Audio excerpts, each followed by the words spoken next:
Assalamualaikum warahmatullahi wabarakatuh. Kalau di channel ini beberapa videonya lebih banyak membahas tentang aku laku dan bagaimana cara menggunakan beberapa fitur aku laku. Nah, di video kali ini agak berbeda ya teman-teman. Di sini saya akan membahas apa sih kerugian kita menggunakan atau memilih aku laku sebagai aplikasi pinjaman online dan paylater kita. Setelah beberapa kali membahas tentang aku laku dan mendengar keluh kesah dari teman-teman, nah ini akan saya berikan kesimpulan 10 kerugian menggunakan aplikasi aku laku.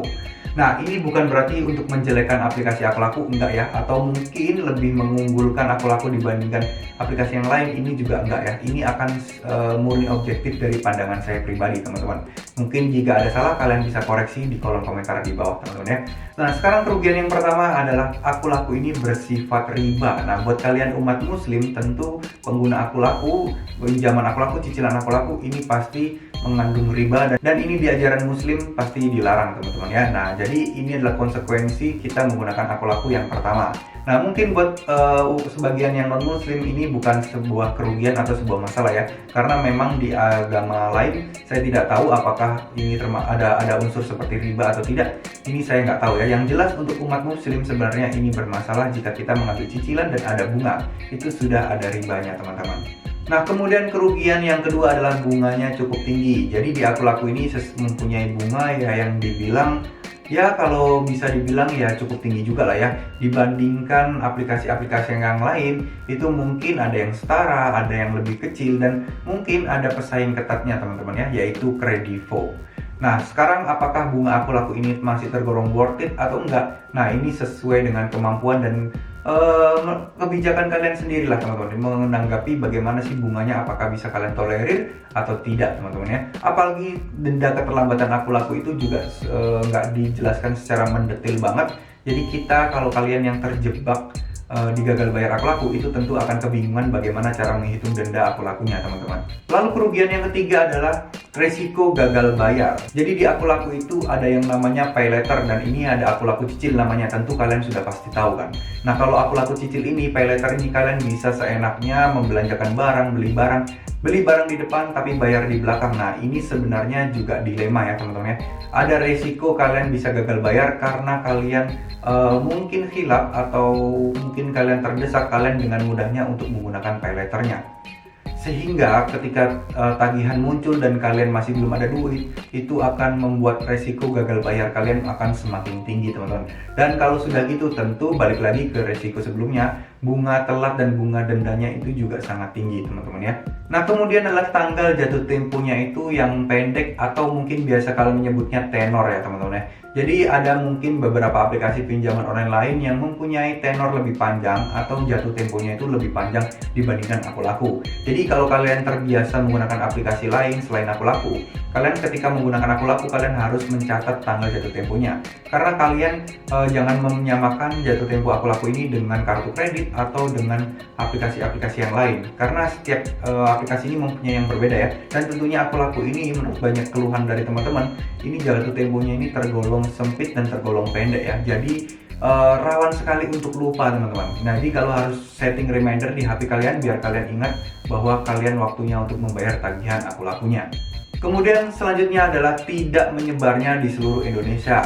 Ya, memang teman-teman, di aku laku ini memang tidak menyebar di seluruh kota di Indonesia. Tapi aku laku ini salah satu aplikasi pinjol atau paylater yang sudah menyeluruh sih, menurut saya lebih banyak, teman-teman. Jadi ini adalah keluhan berasal dari teman-teman yang mungkin di daerah yang masih belum mendapatkan fasilitas-fasilitas pinjaman aku lakunya. Jadi sebagai contoh kayak Dana Cicil, kemudian KT Asetku, itu nggak semua wilayah bisa mengajukan pinjaman di situ ya, teman-teman.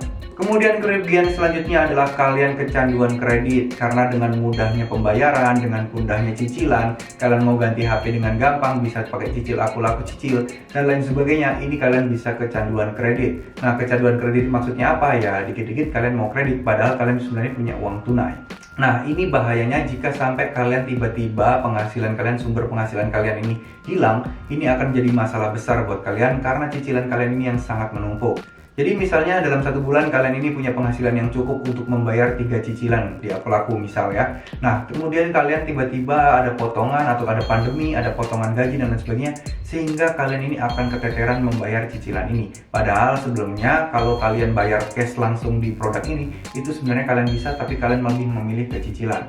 Nah, ini resiko ya, karena sangat mudahnya penggunaan Akulaku, sangat mudahnya di approve. Nah, ini yang akan jadi masalah besar di kemudian hari.